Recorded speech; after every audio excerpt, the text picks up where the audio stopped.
तो जैसे कि आप देख सकते हो मैं CST स्टेशन मुंबई पे हूँ। यहाँ से मैं जबलपुर जा रहा हूँ।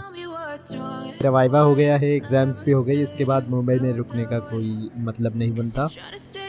तो कुल मिला के मेरे पास 2 वेटिंग लिस्ट के टिकट्स हैं और मेरे पास कोई बर्थ नहीं है। फिर भी मैं ट्रैवल कर रहा हूँ। मुझे कोई भी सीट नहीं मिलेगी, ये मुझे पता है। तो फिर सफ़र शुरू हुआ और ट्रेन में बैठ के, ट्रेन में भी क्या बैठना, ट्रेन में दरवाजे के पास बैठना पड़ा क्योंकि ट्रेन बहुत ही खचाखच भरी हुई थी और बहुत ही गंदा एक्सपीरियंस। पर अच्छी बात ये थी कि दरवाजे के पास जो बेचारे गरीब मजदूर थे जो वाराणसी जा रहे थे इसी ट्रेन से, वो मिल गए। वो काफ़ी अच्छे लोग थे, इवन एकदम हेल्पफुल जैसे।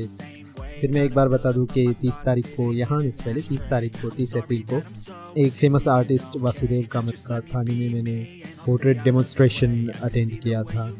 और इसके बाद मैं जा रहा हूँ आगरा, मतलब अभी तो जा रहा हूँ जबलपुर और इसके बाद मैं जा रहा हूँ आगरा। 6 मई को मैं जबलपुर पहुँचकर 2 दिन तक रेस्ट किया और फिर आगरा का निकला। आज है 8 तारीख और मैं जा रहा हूँ आगरा। 3rd क्लास की AC बुकिंग है और कंफर्म है, तो इस बार ये जो जर्नी है थोड़ी सी अच्छी रहेगी। मैं ग्वालियर पहुँच गया हूँ अभी, आज 9 मई है। अब जो आप बाहर देख रहे हो वो है चंबल की बीहड़। इसमें पहले डाकू रहा करते थे।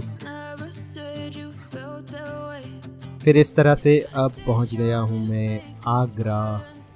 आगरा में सबसे पहले तो आप जब भी पहुंचेंगे तो बैग्स वगैरह, अगर आपका होटल है तो आप होटल में ऑफ कोर्स रखेंगे, पर नहीं है और शॉर्ट विजिट है, यहाँ से आपको दिल्ली जाना है या कहीं और जाना है, फतेहपुर सिकरी जाना है, आगरा में स्टे करना नहीं है, तो लगेज है वो क्लॉक रूम में जमा कर सकते हो। आप लगेज वगैरह अंदर अलाउ नहीं है, ताजमहल में भी कोर्ट में भी। आपकी लगेज वगैरह की पूरी जिम्मेदारी मिलेगी, पूरी सेफ्टी मिलेगी आपको।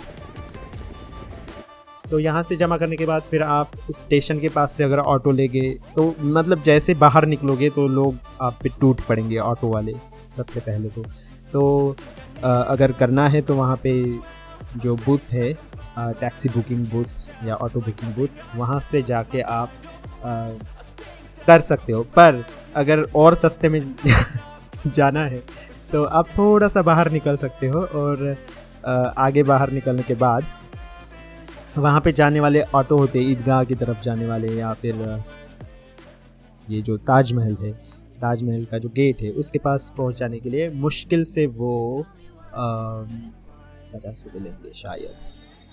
फिर गेट से अंदर पहुँचने के बाद और चलने के बाद हम पहुँच गए हैं टिकट घर। यहाँ पे टिकट्स निकालनी होती है।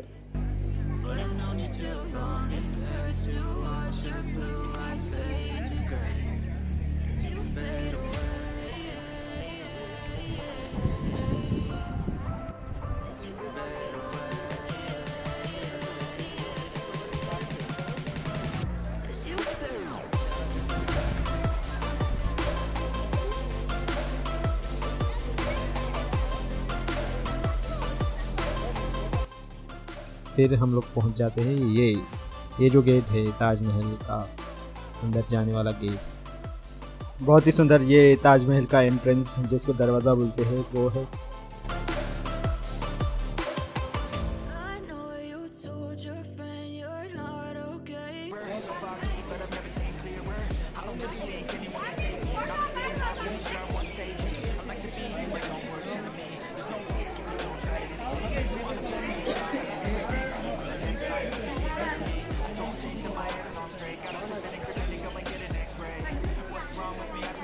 इसमें कहीं पे आपको जाली वर्क भी देखने को मिलेगा और साथ ही साथ में ये जो फूल पत्तियाँ है अलग अलग तरह की वो भी बनाई गई है इसमें।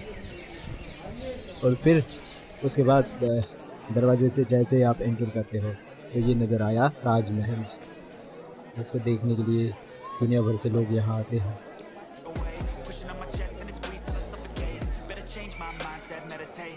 और बाहर में काफ़ी ज़्यादा धूप है, बहुत ही ज़्यादा धूप। ये इस तरह से हम लोग बस घूम रहे हैं और क्या है, मतलब मैं तो बिल्कुल गर्मी से पागल हो गया।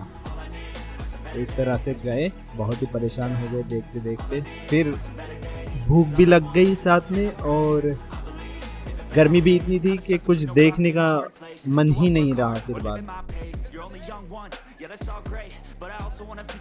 और फिर जैसे एक इम्पॉर्टेंट बात कि आप जैसे ताजमहल के पास जाओगे, एंट्री करोगे, तो बाहर ही आपको सेलर्स मिलेंगे जो आपको ये बोल के बेचेंगे, वो शू कवर होता है ना, कि अंदर में आपको शू कवर के बिना जाने नहीं देंगे, अंदर आपको शू कवर पहनना ही पड़ेगा।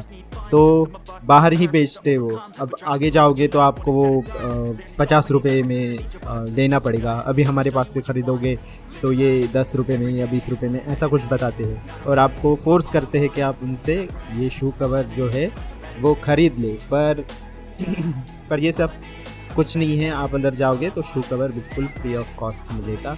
ये जैसे बोर्ड आप देख सकते हो, कृपया शू कवर के लिए भुगतान ना करें, प्लीज़ डू नॉट पे फॉर द शू कवर। ये जो ताजमहल के साइड में, दोनों साइड में, एक साइड में मस्जिद है और दूसरे साइड में जमात खाना है। ये जो दोनों बिल्डिंग्स है इनके बारे में यहाँ पे लिखा गया है।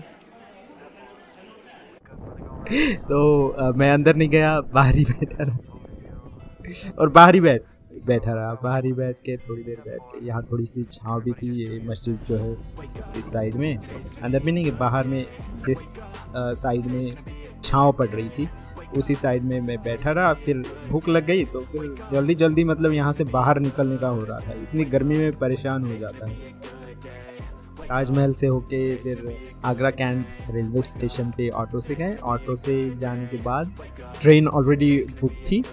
यहाँ से दिल्ली कुछ ज़्यादा दूर नहीं है, तो नॉर्मली सिटिंग चेयर जो है इस टाइप का भी अरेंजमेंट है, इसमें यहाँ पे सीट मिली थी तो यही कर ली थी। और इस तरह से अब मैं जा रहा हूँ। फिर दिल्ली में रात हो गई थी काफ़ी, 11 साढ़े 11 बज गए थे रात के तब मैं पहुँचा। ये आप देख सकते हो, ये है इंडिया गेट, अभी फ़िलहाल में बंद है।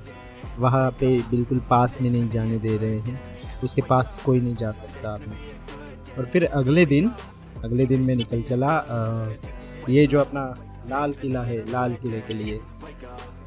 लाल किले में भी वही है, टिकट निकालो और फिर अंदर जाओ। तो अब कहीं पे भी मतलब अंदर भी, लाल किले के अंदर भी जो चीज़ें हैं, दीवाने आम और दीवाने खास है, उनमें भी अभी जाने नहीं देते। अभी ये सब बंद हो गया है, दूर से ही मतलब देखना है। इस तरह से दूर से ही हमने दीवाने आम और दीवाने खास देख लिया।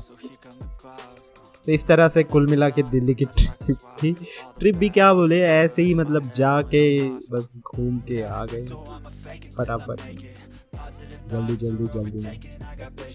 और इसी तरह से ब्लॉग भी नहीं बन रहा है ढंग से मेरे से। ये सारा वॉइस ओवर ही है मेरे पास। अगर तब मतलब रिकॉर्ड करता तो कुछ ज़्यादा होता है बोलने के लिए। ऐसे में घर बैठे क्या था वो इतने दिन में भूल भी गया। खैर कोई बात नहीं, अभी इसमें व्लॉग्स मैं अच्छे से बनाने की कोशिश करूँगा और डालूँगा भी।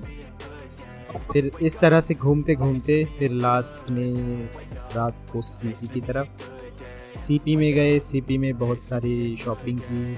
फिर अगर आपने वीडियो यहाँ तक देख लिया मतलब आप लेजेंड हो, तो एक लाइक और आपका सब्सक्राइब बनता है।